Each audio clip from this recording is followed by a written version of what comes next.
Welcome to Life Bus. I'm Sarah. And I'm Matt, and today a story of music and medicine. Stay tuned.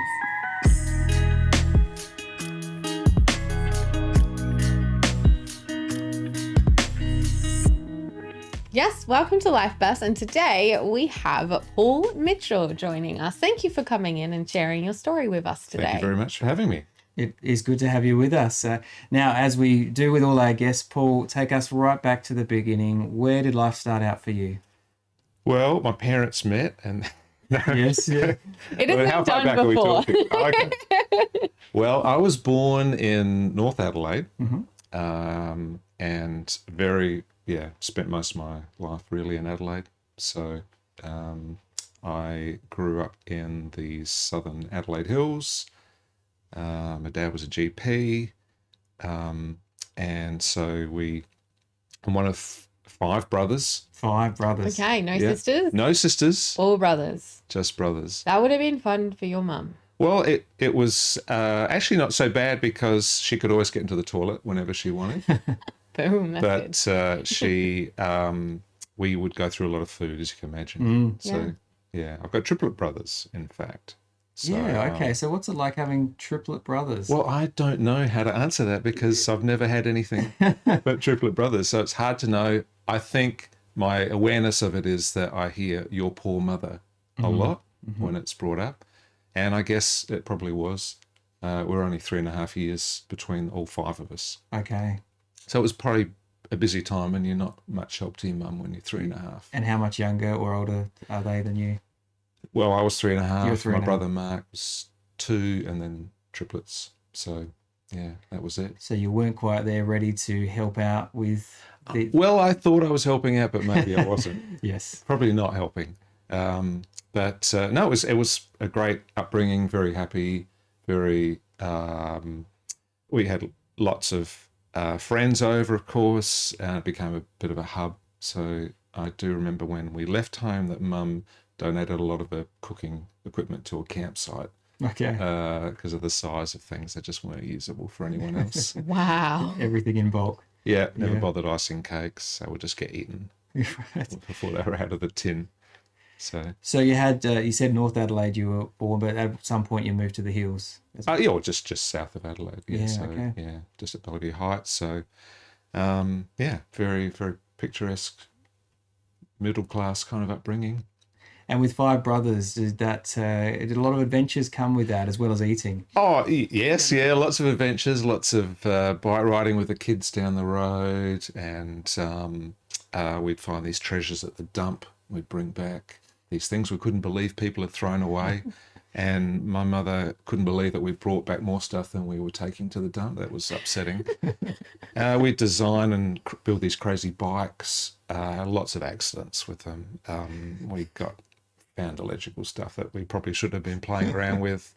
Okay, there are some stories right there. Oh, yeah, lots. Let's go. Come on. Dig them out. Dig Well, them out. Yeah, without All right, incriminating okay. anyone? Well, there was a time my mother's lamp broke and the little button had snapped and broken inside. And I thought, I've seen a switch just like that at the dump. How hard could it be? I'd like to tell you I was 12 years old. Okay. So I thought I knew what I was doing. Yeah. So I wired in a new switch while she was out shopping, and she wasn't very happy about it. So she took it to an electrician to check it, and he charged her $50 and said, "Great job." So she didn't get much satisfaction out of that. But there are times I have blown up a little Scalextric motor with 240 volts. So probably that was a mistake. I was trying to see how fast it would go. Yeah. It didn't end well. But yeah, I'm still here. You're still here. That's And right. your brothers. And my brothers, yeah. Yeah. Okay. I'm interested. Is there anything that you brought back from the dump that you remember that was like, that's so amazing? Well, actually, my first guitar, actually. Okay. Funnily enough. And we've got a guitar behind us. We So do have a guitar. That was a guitar's nice significant. segue. Thank you. Yeah, excellent. But that was a pretty cheap plywood guitar. We thought it was awesome. The neck was kind of bent. Had half the strings on it. Bent tuning pegs. Had a hole in it. We thought it was awesome. And I kind of learnt figuring that out, but it wasn't a very good instrument. Okay, so had you not picked up that guitar at the dump, you may not have. Life could have been just completely It would different. just be a story of medicine. No music. No. Well, actually, I played viola as a okay. child in an orchestra. So I played, but it's one of those instruments. I'm not knocking it as an instrument, but it's when you're 15 years old, it's maybe not the coolest instrument to impress girls with. It's not something I go, yeah, I play viola. So, and we all go, wow, that's so yeah, cool. no. So I didn't kind of, it wasn't, doing it. It So was one of those instruments that found their way back to the dump. Was Well, it? no, I've still got it, and I got it to grade 4, I think, grade 5, something. So I did some exams and did it all. So I got that classical background. My mother was a singing teacher. Okay. And so I had that sort of from her side of the family, that sort of music appreciation. She loved, playing for us, and she would always encourage us to play, and so that was good. So were you like your own little band? Actually, there was a couple of times we did kind of a youth group, maybe. Okay. Yeah, we Like had all 5 of you? That's what I was meaning. Like, not all 5 of us at the same time. We had some ring-ins. We didn't have like the full ensemble. Okay. But there was a band we called Bad Taste. I think we were wearing just terrible clothes, but we mostly picked it out of my dad's wardrobe. He wasn't very happy about that. But from little things, maybe stuff. That's how it develops. Yeah, okay. So you had, music was a part of that story, but your earlier years going through school, how did you find school? Was that a pleasant experience or something that you excelled at? Besides the viola part. Oh, yeah. 15. I went to Blackwood Primary. That I was a bit of a... I think this is a sign of how precocious they thought I was, that they... I don't know if you remember that movie, Storm Boy. Yeah. It's a very old film. So I got screen tested for that because each school had to nominate probably what they thought was the most precocious individual, and all of the teachers voted me, and I had no idea why I was there. But so I got screen tested for that. Okay. But when I got to high school, Are you saying that you could have been the main character? I could have been, could have been the pelican. Yeah. No, I wasn't the pelican. It was Mr. Percival. No, that job had been taken, so there was only one spot left. But no, didn't get that. The pelican. Didn't get that. Okay. But then you go to high school and you become a teenager and you get a bit self-conscious, and so I I went to a different school, so I was a bit quiet. Mm. So, but no, generally great. Okay. Can't complain. And then when you got to the end of school, did you know when I what got you to the wanted end to of do? school, so then I went to university because I, like a lot of people, didn't know what I wanted to do, Okay. and like a lot of people still don't know what they want to do. But then I got to come on this show with you guys, so now my life's complete. Yes, Sure. okay. And the interview now. Yeah. Done. Kidding. And what was there any inkling of where you might lead as you went to university, or it really was just an open? Yeah, and what did you study? I was studying science, Okay. Bachelor of Science. All right. And I kind of knew I was interested in science. I wanted to do something sciencey, something a bit medical, I guess. I was interested in that. I knew I didn't want to do medicine because I'd seen, when you're this, your dad's a GP or you've got parents, you see there's hard work. It's not an easy lifestyle, and you give up a lot. I thought, I don't want to do that. So I thought, I didn't know what I wanted to do. And so I did that for a couple of years. And then because my mother was nagging me, because I just seemed to be just drifting along, and she basically said, what about nursing? And I thought, I'd do that. It's like playing a viola. So anyway, but at the time, you could get paid to do the course. It was like an apprenticeship. It was like hospital training. So I thought, could get a job and get paid to study. I thought sounded pretty good. So I just kind of fell into it, and that was my kind of first career. Okay. All right. We will be back to see what happens next in Paul's life, but here on Life Burst with Matt and Sarah. You are listening to Life Burst with Matt and Sarah. We have Paul in the studio who is sharing his story and is about to take the plunge into what at the time was the very cool occupation of nursing. Well, Not a yeah, diss nursing or anything like At the that. time. At the time. don't knock it. You know, No, one not day at you'll all. need one of those nurses. Exactly. But you were being paid for it, so there was good incentive for you. It was pretty good. Yeah. And how did it go with the training? You stepped into something different. Well, yeah. So coming from a family of all boys, and then suddenly 90% of the people are women or girls. That was different, and so it was a great way to meet people, obviously, and then I guess you have to develop a bit of confidence when you're dealing with patients, and trying to look like you know what you're doing. And so you have to develop a bit of a rapport with people. So it was good for that. Yeah. And how did you find as you went through, having not really known what you wanted to do, but did you find actually this is something that I'm going to stick with or pursue? Yeah, I kind of just went along with it. I think, and then I thought, well, actually, this is kind of interesting. I kind of was more interested in the specialised areas. So I kind of ended up in, well, they call it ED now, but a casualty kind of area. I worked in ICU, and then I kind of ended up in operating theatres. And that has been where I spent actually most of my nursing career. Yeah. So what was it like being, I suppose, thrown into the emergency department and ICU? I loved it. It was interesting, and I kind of liked being tested. I liked the kind of challenge about it. And if you go to those big public hospitals, you get exposed to things that you don't see in little public hospitals. So, Is there something that stands out for you during that first time? I know there's probably lots of things. So many one stories, thing. so many bizarre people, interesting people, funny people, lovely people. I think you get exposed to such a wide variety of the population that maybe you realise you lived in a bubble, and suddenly you're seeing the good and the bad. You see the best of the people and the worst of people. So, How did you deal with your first death? Oh, well, I guess when you're sort of trained in the context of the hospital, you're kind of prepared in a way.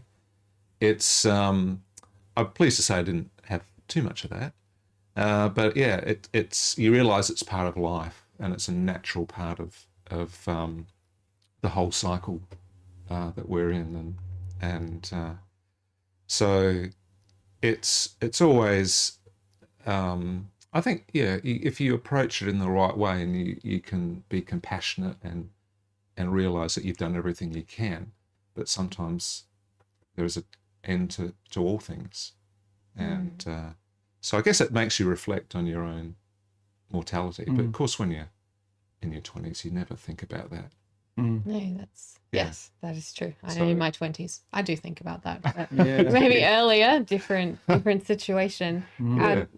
How do you process coming home from a busy day in those areas and seeing all of this traumatic stuff? How do you process that? How do you deal with that? I was always able to leave it behind. I think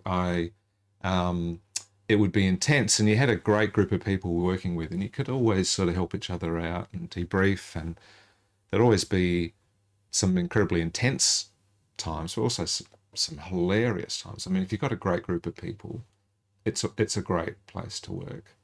But I was always able to kind of think, well, that's work, and now I'm home, and now I'm in a different place, like a character actor, maybe. Right, different uniform. But I think it's good to do that. You need to, let things go. So I didn't really take that home. Yeah. Yeah. what would you say to people who might have to go to the emergency department, whether it be relatives or a person who is unwell? What would you say to those people of maybe how they should act or be, or you know, all Well, that type of stuff? I think from you've what got you've to, witnessed? you need to understand the hospitals are going to do their best. And sometimes people get frustrated because they have to wait, because maybe they're not, and maybe that's a good sign, because you're not as bad off as someone else who needs their immediate attention. So I think in Australia, we're really blessed to have the health system we have. So just be prepared to wait sometimes. But if it's urgent, you'll be looked at and looked after for sure.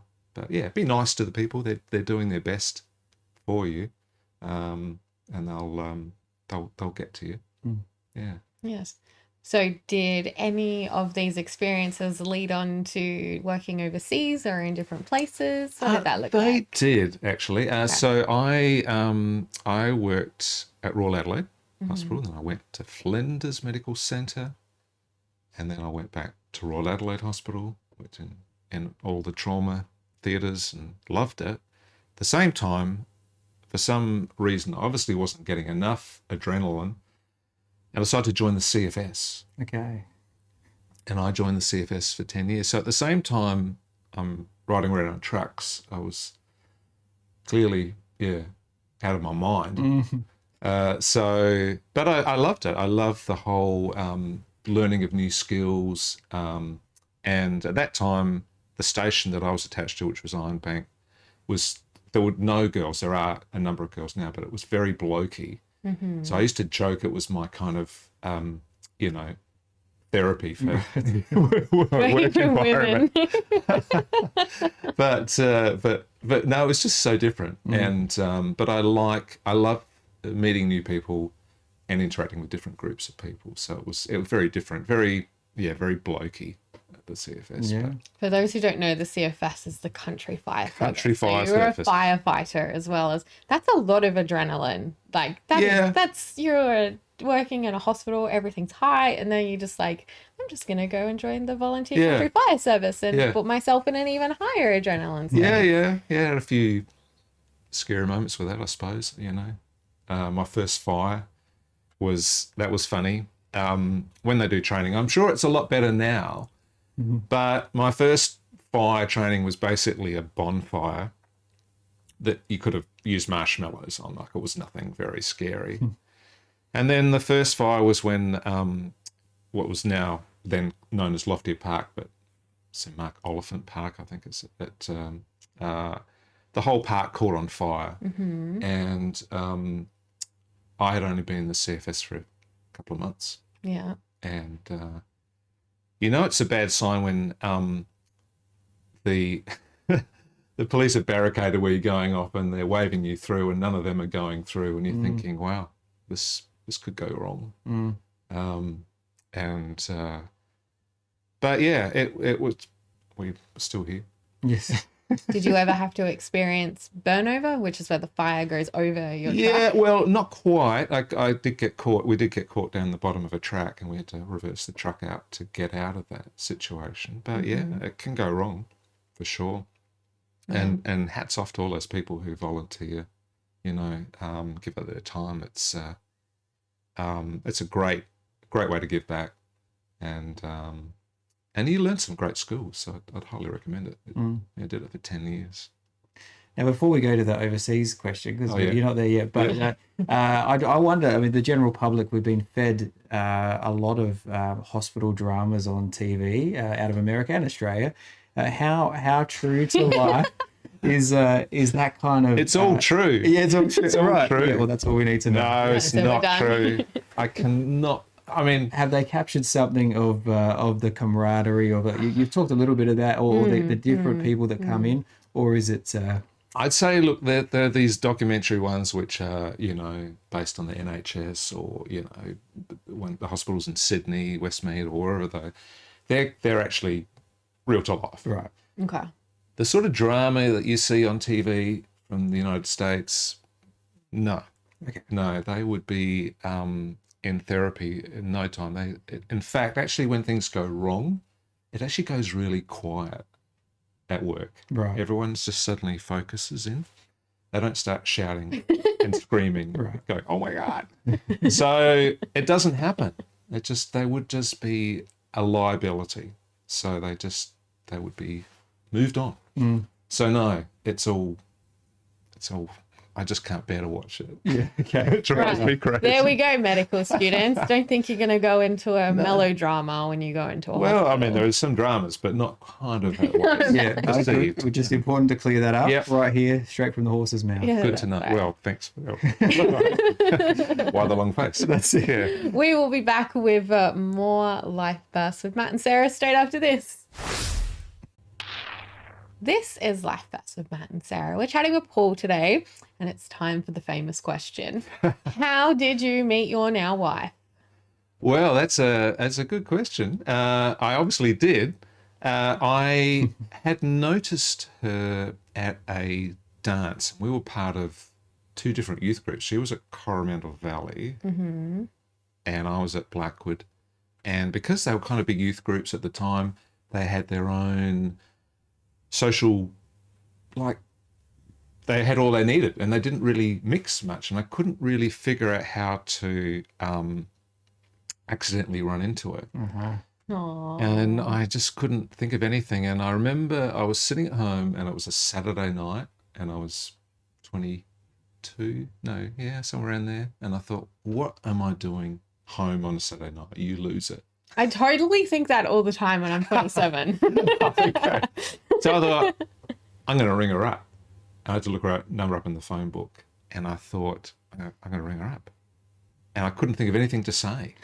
That was the worst. And I thought, something will come to me, but it didn't really. And at the phone rang, I thought, oh, what if her mother answers? I thought, and of course she did. And disturbingly, she seemed to know who I was, which was, yes. Oh, and it was too late to hang up, because I was like, oh no. And then I would have been worse to hang up. I had to hang on. So I was like, I wonder if Jane was there. And so, oh, okay. And you could hear voices in the background. You're thinking, oh no, what have I done? Anyway, she came on, but she was like puzzled, Okay. So we arranged to go out, we met for coffee, and I was so nervous. I talked over the whole time. Didn't let her say a word, and I thought, I messed it up. And then I thought it had gone well apart from that, but then I didn't hear anything, and then my brother said, oh, you idiot, don't you know she's going out with someone else? I'm like, oh no. So then I didn't realise was that wasn't, this guy wasn't on the scene, he'd moved overseas, and I don't think it was really a thing. And so at the very time I was kind of thinking, oh well, she was maybe interested, and then but I didn't see it. And my brother said, I think she's interested. No, she's not like that. So then there was an event, because Jane is a musician as well. She was playing violin, not viola. And she had some respect. And she decided that there was an event, a youth event, and they needed musicians from both youth groups. Okay. Well, here's my chance. So You're like, boom, this is what I've been waiting for. This is it. I know what to do now. And it kind of just started from there. Okay. And then we ended up getting engaged very quickly, it seemed, because it was only 5 months, and we went to Elder Park to watch some fireworks. There were fireworks. And there were fireworks. Yes, but metaphorically as well. Right. And I heard someone that sounded with my voice saying, would you marry me? Like came at on. And she said, what did you say? I said, whoa. It's loud. Yeah. So yeah, we were. She said yes, right? She said yes. Okay, Yes. yay. And then I think we were both so shocked. We went to a place, we ordered some food, we paid for it, we didn't eat it, we didn't know what we were doing. So we couldn't tell anyone for a couple of weeks because she was going away, and then we thought, well, how do we announce it? We didn't even thought about it ourselves. So then, it was fantastic. So we were engaged after 5 months, and then within a year, we got married with, had an anniversary going out on a honeymoon. So that seemed quick, but I guess it didn't seem quick at the time. But You just loved her so much. yes, yeah. When you know, you know. I can't really explain it. And now, did you ever find out about that first date that you went on, whether you actually talked too much? And Oh yeah, I definitely talked to you. Definitely confirm that. Yeah. And it's reminded me probably some other times as well since then. Well, that is a great story of coming together. And did she get to hear you in your dad's clothes with your brothers doing the bad tastes? I'm pleased to say she didn't. She missed that. Okay. Otherwise, it might have been a different story. Yeah. Mm-hmm. So it may not have ever progressed past that point. But no. But she did. Yeah, she did. In fact, now was played in a couple of bands that I played in. So we've actually, like in a bush band called the Wild Patillas, has been going for like 25 years. Not so many dances lately. It's not quite really a socially distancing kind of event. Yeah. I've done a few schools, but yeah, that's she's in that. And then she plays piano and mandolin and violin. Okay. So yeah, so we've got a room full of instruments at home. Yes. Okay. Did you ever just sit down and just jam together and whatnot? Not just you really. two? I No? think we like different types of music. So it's but I think there's an understanding. I mean, if I've bought another guitar, I think of that joke about the guy who is worried that when he dies that his wife will sell his guitars for what he told her they cost. But yes, no, there is a fair collection of instruments at home. Right. But they're all different. They're all different. Of course they are. Yeah, they're all different. How many jumpers have we got? I think, well, you don't wear one jumper. It's good. Takes a musician to understand the musician. Yeah. Most that's musicians right. would understand. Yes. Yes. Sorry, we're not one of them. Good. And look, we should say we will get a taste of some music. We do have a will. guitar behind We us, will. so that's just not just here as a prop. Oh. We'll get to hear a bit of music later on in the show. So now we have mentioned overseas as well. So some sort. So you are now married, but there was a prompting to head overseas. Well, I think Jane, my wife, she had lived overseas because her dad was a professor, and so they'd lived in places like Missouri, Wales, the UK. I had not been on a plane, like a small plane I'd been on, and I got a chance to fly and made my brother airsick. So, but I had not been on a jet until we actually had a honeymoon. We were around the world. So I went from being like never having travelled to seeing the world in 6 weeks. It blew my mind. So I loved it. I loved all the different smells, the different vibes, the languages, everything about it. So I was always fascinated with travel, but I had the opportunity to travel and work. And so I signed myself up at the time to do a trauma fellowship in Switzerland. What is that? Sorry? What's a trauma fellow? Oh, trauma fellowship. That is where you study orthopedic trauma and learn more about that sort of field. And that was the area that I was working in predominantly. So I thought that would be great to do and kind of get to see. And actually tied in with a friend's wedding in Germany at the same time. So that was a win. Oh, okay. Yeah. So that worked out really well. And I also got to teach a course in Borneo, which is probably the polar opposite of Switzerland. Yes. Yes. For the University of Malaysia, and that was very different, but loved it. Saw some food that you only see in movies that you kind of think would be, But yeah, I'm still alive. Right. Yeah. How did you go with the language differences? Actually, well, Switzerland people speak better English than I do, which is humiliating. But the Schweizerdeutsch is a different dialect to German, so it takes a while to pick up. But it's in Borneo. It's Malaysian. So it's like it's Bahasa Malay, or same as Indonesians. There's some basic words there. But luckily, I was able to give the lectures in English. But I did have some notes for them because they were so obsessed with not missing anything I said. They were writing everything I said down verbatim. And I would say, don't write that down. And they don't write that down. Stop. Put your pen. So, look, right. So I had to just say, look, I'm going to talk about some things, but I'm going to give you notes, so don't worry. And now they were so happy about that. Wow, that's be a great cultural learning experience for you as well while you're there teaching. Yeah, and just the different cultures. They took us out to it was in the traditional headhunting area of Sarawak. So what is that? Well, they had these headhunters in northern Borneo that would collect heads, like literally, yeah.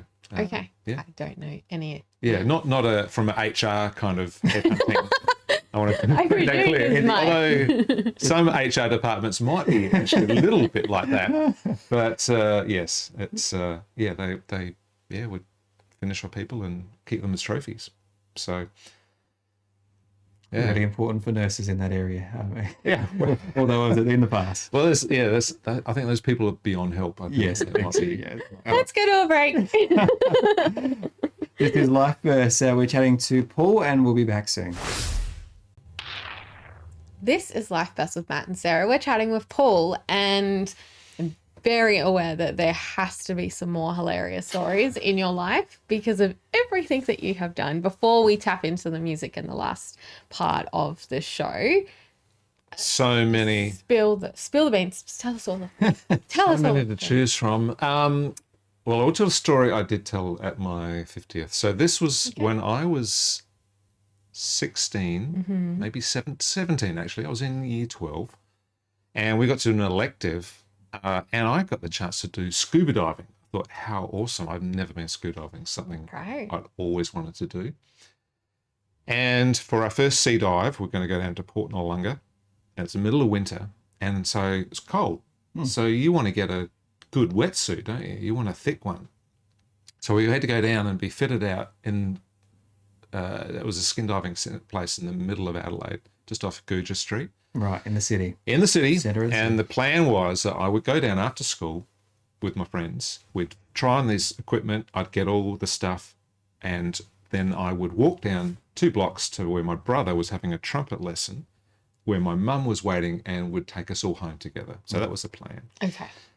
So what actually happened was it was outside and it was close to closing time. And we were kind of fighting over the best suits, and I got this really thick all-in-one hood, about 3mm thick neoprene, so pretty thick. Yeah. Very awkward. You kind of looked like a zombie. You can't really move very well on land. And it had the full kind of Alaskan trousers, the sort of bib and brace thing, so like double layers. Yeah. So once you got this on, you look like, you can't really move. Yeah. Anyway, the guy was closing up the shop and said, look, we're closing up. This is an outside area. Just when you've got all your stuff, just put it in your bag and just lock the gate behind you. And okay. So at this point, it was sort of middle of winter, but the sun's out. So in a black wetsuit, you said you could get quite warm in a wetsuit. And so I go to reach behind to grab the string that's on the zip, and I pull it, and it just snapped off. And I thought, oh, no. And knocking on the door, no one's there, everyone's gone. And I try to get a coat hanger, bend it in a hook, trying to pick up the zip, but then it just disappeared under the flaps of the... And I knew that I'm in trouble. And I was getting hotter and hotter. And I was thinking, I've got to get 2 blocks down. How am I going to get down and get out of this suit? And then I felt like there was another... at the time, better decision to do, except I realised I was going to have to walk down Guja Street in this wetsuit. In the middle of the city. In the middle of the city. And it was getting worse because it's getting peak hour traffic. And I'm thinking, oh, no, what am I going to do? So I didn't want to be recognised. So I decided to put my mask on. So I don't know if you can picture this. So you imagine a 17-year-old boy with holding a scuba tank in a full wetsuit with his mask on. I did not wear the flippers. Okay. Okay. But Good. very soon I realised the mask was a mistake because it immediately fogged up. And I couldn't see where I was going. So I'm trying to weave my way down Guja Street, and then you become aware, even though you've got no peripheral vision, that cars are slowing down and people are having a really good look. And there's nothing you can do. You just keep going. I got to the stop sign on Morfett Street, and it says wait, so you're waiting there. And a guy in a suit with a briefcase came up to me, and he looked me up and down and said, "Long walk to the beach, mate." And I kind of must have, yeah. And then it went green, and I barely got across before it turned red. It was like trying to get across, and you just see the open mouths of people. And I eventually got to this alleyway, and I was just sweating so hot. And my brother hasn't come out, but my mother sees this figure coming up behind her in a rear vision mirror, and she immediately locked all the doors. And I'm knocking on the window. I said, "Let me in." She stood there like, "What are you doing in that suit?" Anyway, we couldn't get it off. It was stuck on. My brother, he probably never seen a funnier thing. He still, yeah. So I had to drive home with the air conditioning on. It was so hot. I couldn't even bend. I had to sort of wind the seat back. And then eventually 2 or 3 of my brothers, and I was hanging onto the bath, we finally got it off. And it was just relief. Wow. So the next day I got caught in a rip and shredded the wetsuit on the reef. Oh, yeah. Completely destroyed it. So it was going well. Yes. My scuba career. Wow. Well, that is a great story. That is good. And maybe stirring some memories of people who were in Adelaide that day and saw this. Yeah, they're strange still traumatised, I'm sure. no compassion. Here he is, everyone. Yeah. Wow. Well, now you've been through a few challenges in your life, and we don't have time to share all of those. What has got you through some of the challenging times? Not the wetsuit story, but All that trauma and everything. Trauma, yeah. Look, yeah. Well, I think having a faith, has been the rock for me, and having been blessed with a family that supports you, and great friends, and supportive local church or youth groups, and just some great quality friends, has been, I think without that it would be very difficult. And I see people who struggle, and they've just got none of that support network.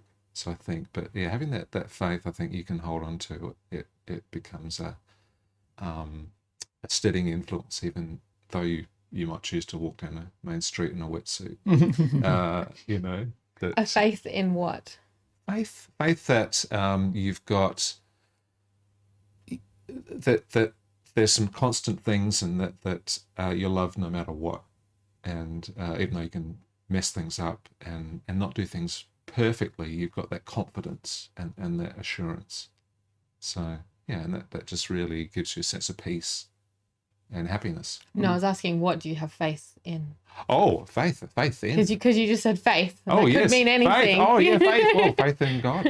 Faith in that we're all here for a reason, and that life matters, people matter, and it's not just a blip in this moment in time, that we're all just sent to be here at the same time. It's not just random. It's not. There's meaning to all of it, and that we should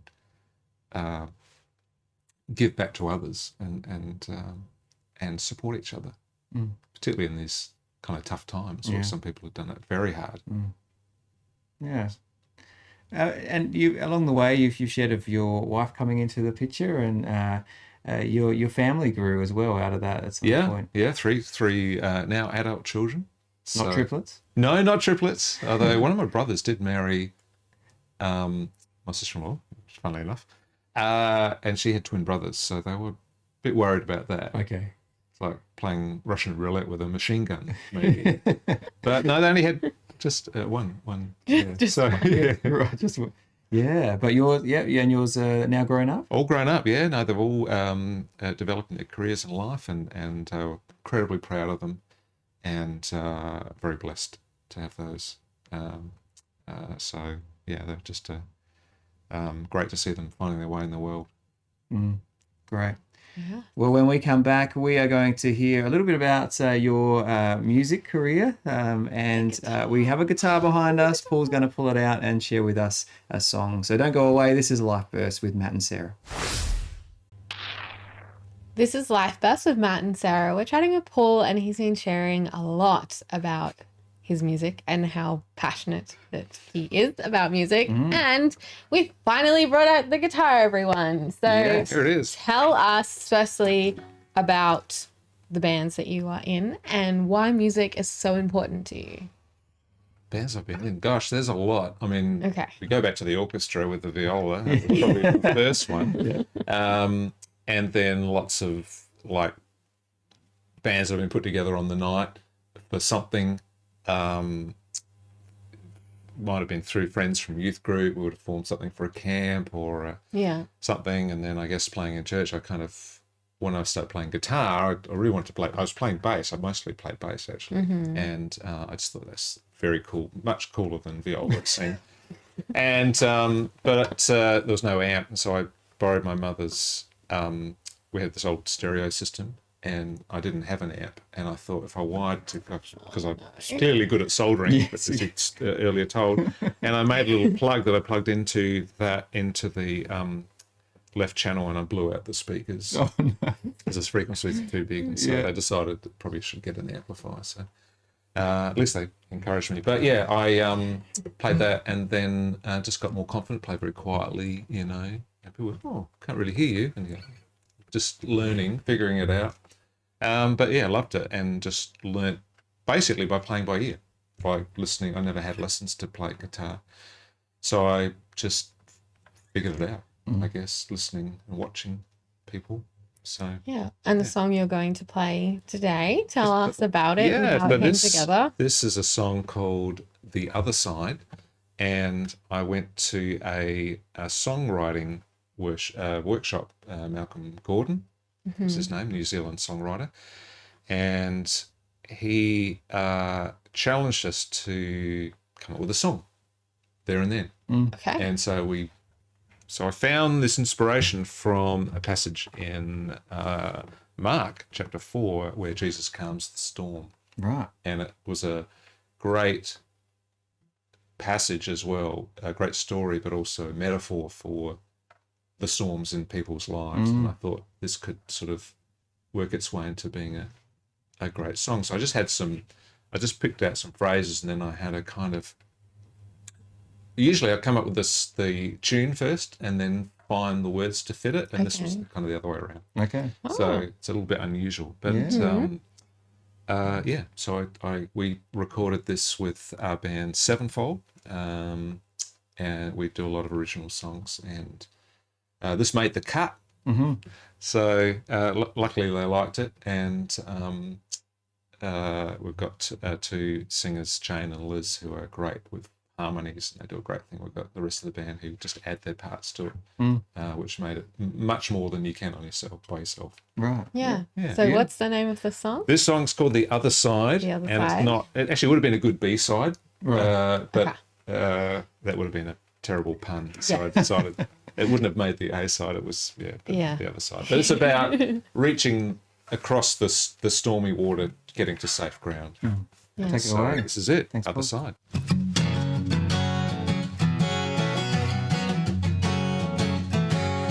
The evening came, they all seemed the same. They pushed me on to the other side. I don't feel ready, the load's real heavy. Push me on to the other side. I thought it was me, but it's you. It carries my soul all the way through, away from the shore to the other side. Just as he was,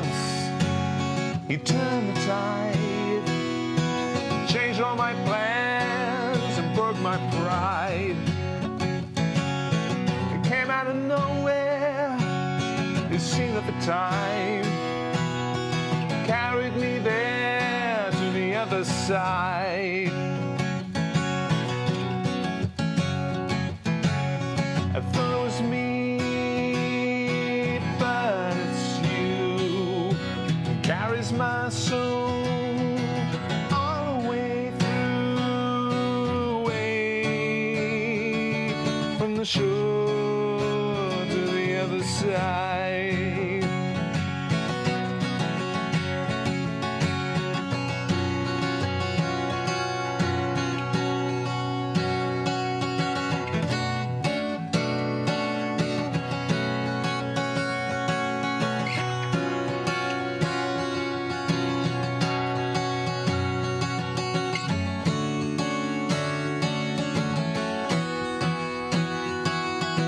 Just as he was, he turned the tide, changed all my plans and broke my pride. He came out of nowhere, as seen at the time, carried me there to the other side. I thought it was me, but it's you who carries my soul all the way through, away from the shore, away from the shore to the other side.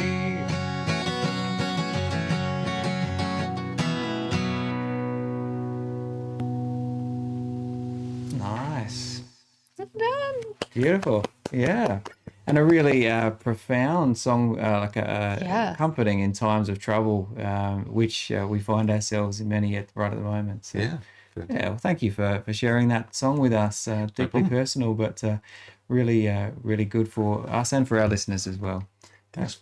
Yes. In the final 2 minutes of our show today, if you had one piece of advice to share with our listeners, what would that be? And you can use your guitar too if you want to like sing it along or something. Like, yeah. Well, put more money into super than you think. It's one very important piece of advice. And I think when you're young, you do kind of think, I know everything. But some people who've been around a bit longer can be the voice of wisdom. And some of the, you got to find these mentors in your life, people who will give you good advice and look out for you. Yeah, I think you've got to be open to being wrong. It doesn't always sit well with everyone, but yeah, that's the only way you can really get better and take that sort of correction, take the medicine. That's good. Fantastic. I like it. Well, thank you, Paul, so much for sharing that and your story and some fun along the way. It's been a good journey. So thanks for joining us on Life Bursts. Thanks so much. This has been Life Bursts. You can catch up with us wherever you get your podcasts from, on Facebook and YouTube, and of course on community television and radio. I'm Sarah. And I'm Matt. Thanks so much for joining us. We'll see you next week.